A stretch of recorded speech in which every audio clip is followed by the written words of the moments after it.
بسم اللہ الرحمن الرحیم۔ حضور صلی اللہ علیہ وآلہ وسلم نے ارشاد فرمایا، قرآن مجید میں 5 چیزیں ہیں: حلال، حرام، محکم، متشابہ اور امثال۔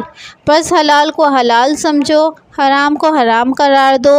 محکم قرآن کا وہ حصہ جس میں عقیدہ اور قانون وغیرہ کی تعلیم دی گئی ہے، پر عمل کرو، اور متشابہ قرآن کا وہ حصہ جس میں آخرت کی باتیں بیان ہوئی ہیں، جیسے جنت، دوزخ، عرش، کرسی وغیرہ پر ایمان رکھو اور اس کی قرید میں مت پڑھو، اور امثال قوموں کی تباہی کے عبرتناک قصوں سے عبرت حاصل کرو۔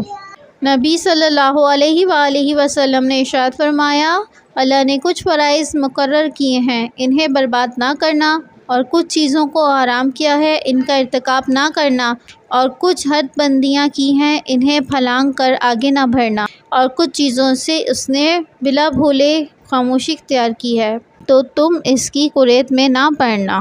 حضرت زید بن لبید رضی اللہ عنہ فرماتے ہیں کہ نبی صلی اللہ علیہ وآلہ وسلم نے ایک خوفناک چیز کا ذکر کیا اور پھر فرمایا، ایسا اس وقت ہوگا جب کہ دین کا علم مٹ جائے گا۔ تو میں نے کہا، اے رسول اللہ صلی اللہ علیہ وآلہ وسلم، علم کیوں کر مٹ جائے گا جب کہ ہم قرآن پڑھے ہیں اور اپنی اولاد کو پڑھا رہے ہیں، اور ہمارے بیٹے اپنی اولاد کو پڑھاتے رہیں گے؟ حضور صلی اللہ علیہ وآلہ وسلم نے فرمایا، خوب اے زیاد، میں تمہیں مدینے کا انتہائی سمجھدار آدمی سمجھتا تھا۔